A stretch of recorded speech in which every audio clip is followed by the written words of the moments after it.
I was finishing drywall work at the Buchanan remodel when my phone buzzed. A client tag, then another. I wiped plaster dust off the screen and froze.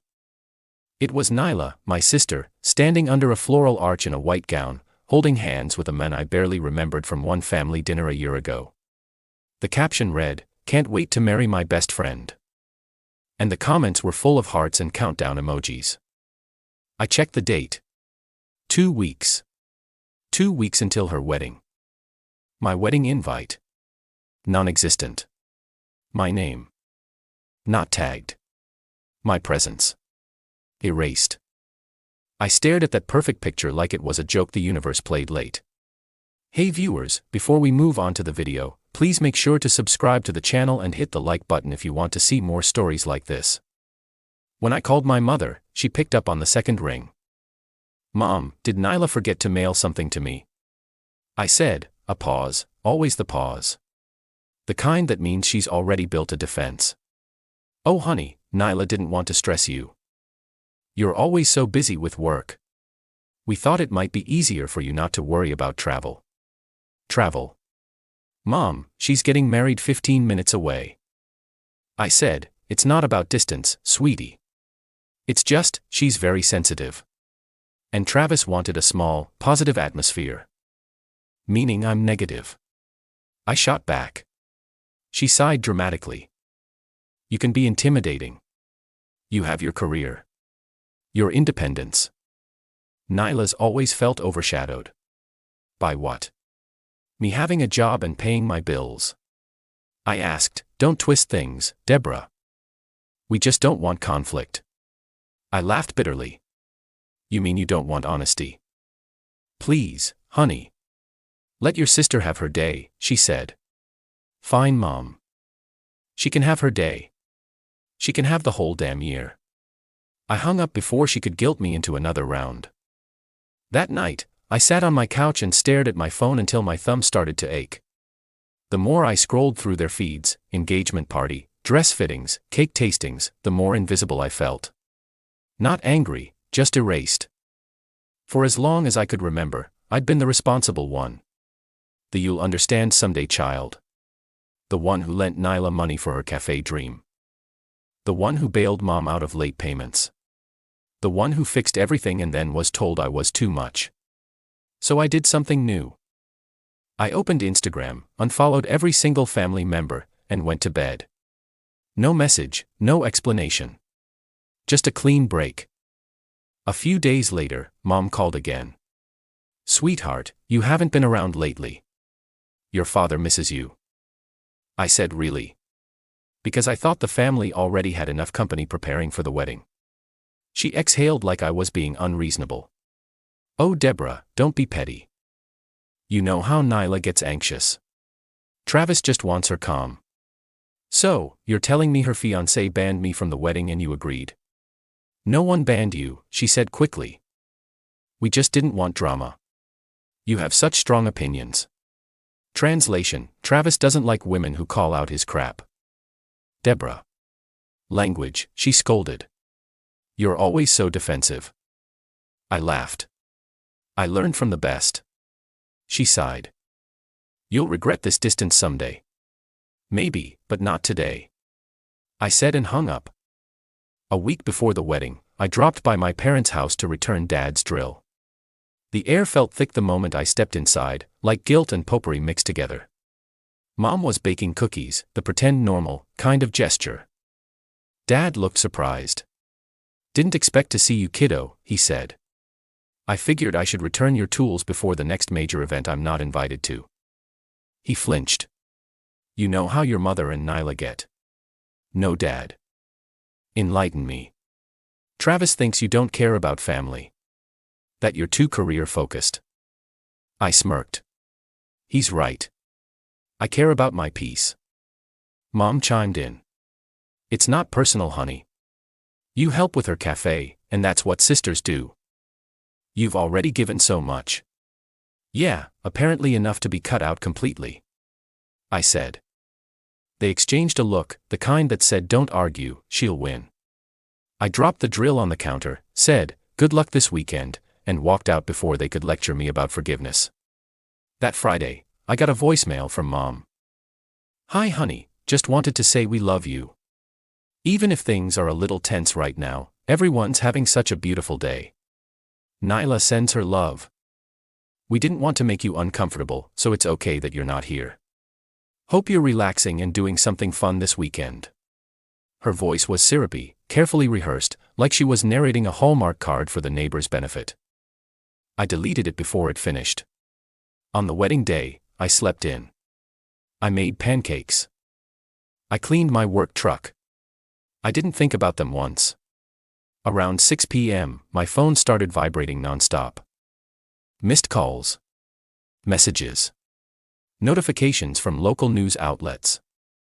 I ignored them at first, figured it was some family emergency that would eventually fix itself, as always.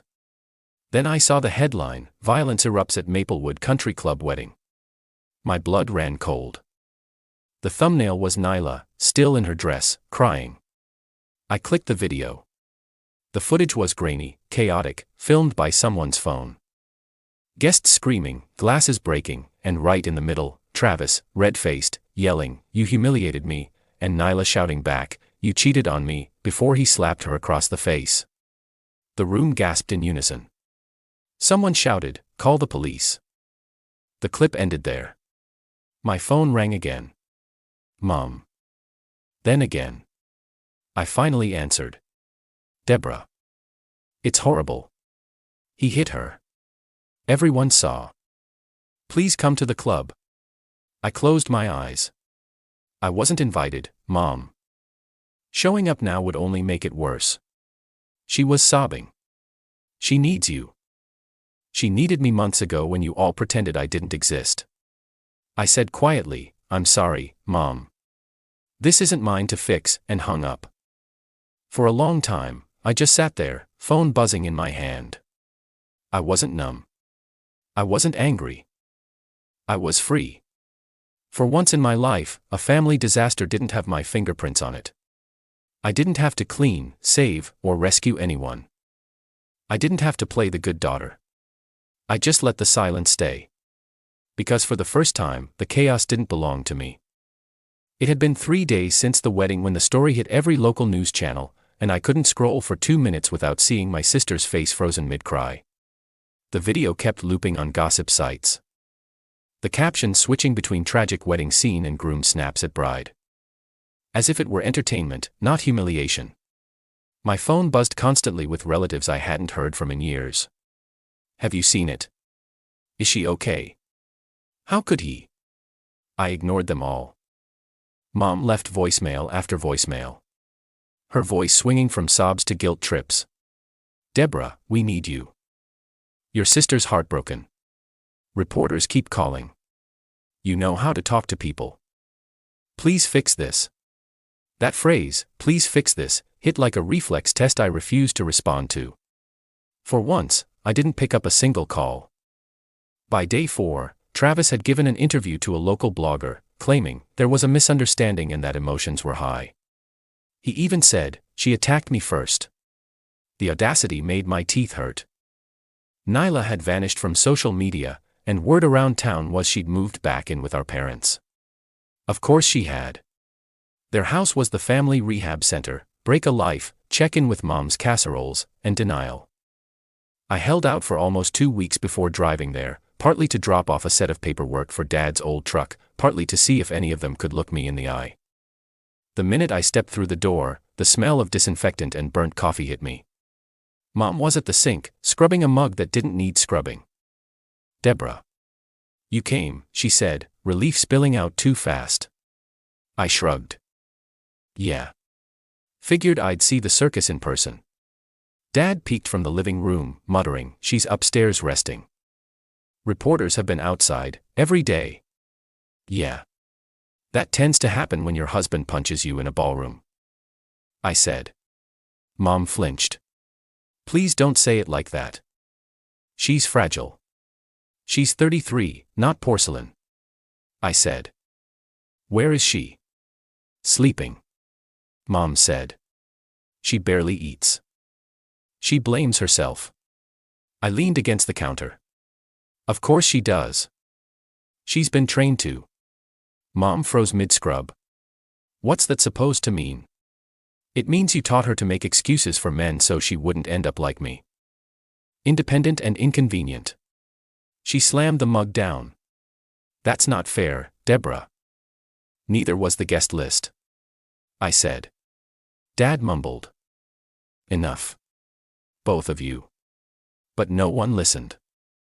Down the stairs a few minutes later, pale, wearing one of Dad's old sweatshirts. For a second, I didn't recognize her. Her voice was small. I didn't know he'd do that, Deb. I know you didn't, I said quietly. She looked at me, eyes wet. Everyone keeps asking why you weren't there. Because they didn't want me there. I said. Because I would have told you to run before you said I do. She laughed once, bitterly. You were right. I didn't want to be, I said. She wiped her face and whispered, he's gone. The police took him after the video. Mom jumped in. He's posting lies online. He says she provoked him. It's ruining her reputation. I stared at her. Mom. Her reputation isn't the problem. Her trauma is. Maybe focus on the right thing for once. Mom looked ready to cry. I just want the family to heal. Then stop pretending nothing happened. I snapped. The room went quiet except for the hum of the fridge. After a while, Nyla said softly, I wish you'd come that day. I met her eyes. No, you don't. If I had been there, I would have dragged you out before the vows. And you would have hated me for it. You needed to see it yourself. She nodded slowly, tears sliding down. It's over now. Good, I said. Then make it mean something. On my way out, Mom followed me to the porch. Deborah. Wait, she called. I'm sorry we shut you out. We thought we were protecting her. I turned. From what, reality? She shook her head, desperate. You've always been so strong. I thought you didn't need us. I laughed under my breath. You were right, Mom. I didn't.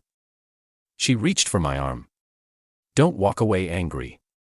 I'm not angry. I said. I'm just done being everyone's safety net.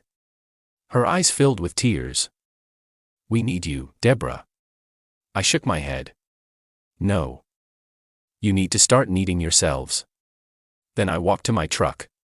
That night, I poured a drink and scrolled through my phone. The video had racked up over 6 million views. Strangers were dissecting my sister's life like it was a TV show. Some defended her. Some mocked her. Some debated the psychology of women who ignore red flags. I closed the app. For years, I'd been the quiet witness in a family that mistook silence for loyalty. But silence can also be a statement. A week later, Mom texted me again. Your father and I are worried about bills. The cafe debt. The house payments. We might lose the property. Please call. I didn't reply. Not yet. I looked at the message, sighed, and said out loud, here we go again. Because even after a public scandal, the family cycle was already gearing up for its next act. And though I didn't know it then, that text was the first crack in the next storm. The one that would make every secret they'd kept finally come crashing down. It started with a text from my mother saying they might lose the house. I almost ignored it, assuming it was another crisis designed to pull me back into the family orbit. But when my father showed up at my door a few days later, his hat twisting in his hands, I knew something had gone truly wrong. He looked thinner, older, the way people do when lies start to rot from the inside. He said they were behind on payments. That confused me, because I had been sending $1,100 every month for the last 4 years to cover what I thought was their mortgage. I asked him what happened, and he just looked at the ground. That silence told me everything I needed to know. The next call to my mother confirmed it. She tried to sound reasonable, as if explaining a small accounting mistake, but her words unraveled fast. They had taken out a home equity line of credit years ago, a HELOC, supposedly to help Nyla with her debts after the cafe collapse. It wasn't my loan, yet my name was on the paperwork. Apparently, my helpful monthly transfers had been paying down that debt all along. When I asked how that was possible, my mother finally admitted the unthinkable. Nyla had signed my name because it just made sense since you were paying anyway. I hung up before she could start crying. For hours I sat at my desk going through old emails and bank statements.